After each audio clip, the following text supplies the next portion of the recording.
The dog that waited by the bus stop. A true story of loyalty beyond reason. In the heart of the crowded city of Carvin, where cars honked impatiently and people rushed through their daily routines, there was one quiet figure who never seemed to be in a hurry. He sat silently by the bus stop on 11th Street, rain or shine, cold or heat, at precisely the same time every morning and evening. A brown, medium-sized dog with sad, intelligent eyes and a faded red collar around his neck. Locals called him Buddy.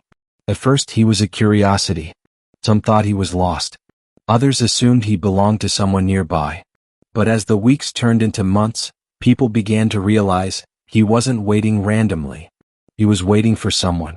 He always came at 8:15 a.m., just before the first rush hour bus arrived. He would sit on the same spot near the second bench, alert but calm, facing the road. People walked past him, some pausing to pat his head, others offering scraps of food, but Buddy didn't beg or bark. He just waited. And then again at 5:30 p.m. he'd return. Rain dripping from his fur, wind tugging at his ears, yet his eyes would be fixed on the same point, the place where the bus dropped passengers. Waiting. Soon he became part of the neighborhood. The tea stall owner, Mr. Rafiq, kept a bowl of water near his cart for Buddy. School children learned not to tease or chase him. Even the bus drivers slowed down near the stop, careful not to startle him. He was just there. A fixture of the city street as steady as the lamp posts. One evening, a woman named Alina, who had just moved into an apartment above the pharmacy, asked Mr. Rafiq, "Why does this dog always wait here? Does he belong to someone?" Rafiq, a man in his 60s with a kind smile, replied, "He did. Once." And then he told her the story. Buddy had belonged to a man named Mr. Jamil, a retired schoolteacher who had taught mathematics at a nearby public school. For over a decade, Jamil had walked to the bus stop every morning and Buddy, just a pup then, would follow him faithfully. Jamil would pet him, talk to him softly and leave him sitting there promising, "I'll be back by sunset." And true to his word, Jamil would return at 5:30, and Buddy would wag his tail and walk him home. People often smiled at the sight. The old teacher and his dog, always together. But one day Jamil didn't return. "He died at school," Rafiq said, eyes softening. "A heart attack. Quick. Peaceful, they say." But the dog, no one told him. The bus came and went. Buddy waited.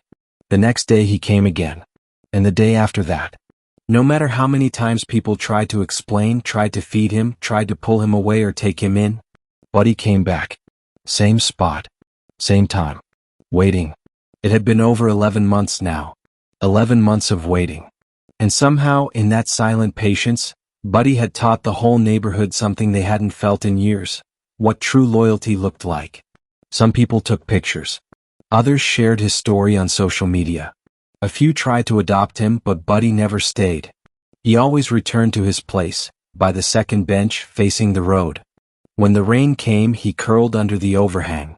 When the heat grew unbearable, the pharmacy left a bowl of cool water by the wall. People adjusted their lives around him. And yet, his gaze never changed.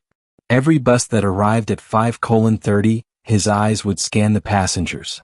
Hopeful. Waiting. One freezing morning in January, Carvin woke up to a light snow. It was unusual for the city. Roads were slick, shops opened late, and the bus stop was nearly empty. Mr. Rafiq opened his stall slowly, wrapping his shawl tightly around his shoulders. He poured water for the tea and glanced at the bus stop. Nobody. He frowned. That had never happened before. Curious, he stepped out and walked toward the bench where Buddy always sat. And then he saw him. Buddy was curled under the bench as if asleep. Still. Quiet. But too still. Mr. Rafiq bent down. His hands trembled. Buddy was gone. Sometime in the cold of the night, his wait had ended. His body was peaceful, his face resting on his paws as if waiting even in sleep. The news spread quickly. People came quietly, leaving flowers, lighting candles, placing notes. Children cried. Adults remained silent, unable to explain the lump in their throat. One man, a carpenter who lived nearby, built a small wooden sign and nailed it to the bench. In memory of Buddy, the dog who waited.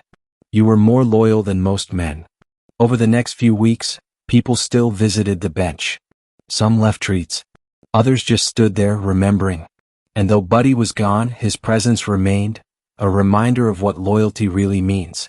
Scroll epilogue. No one ever replaced Buddy at the bus stop. But the city changed ever so slightly because of him. Strangers started talking to each other more. People noticed animals on the streets a bit more kindly. Children asked questions about loyalty, about loss, about waiting.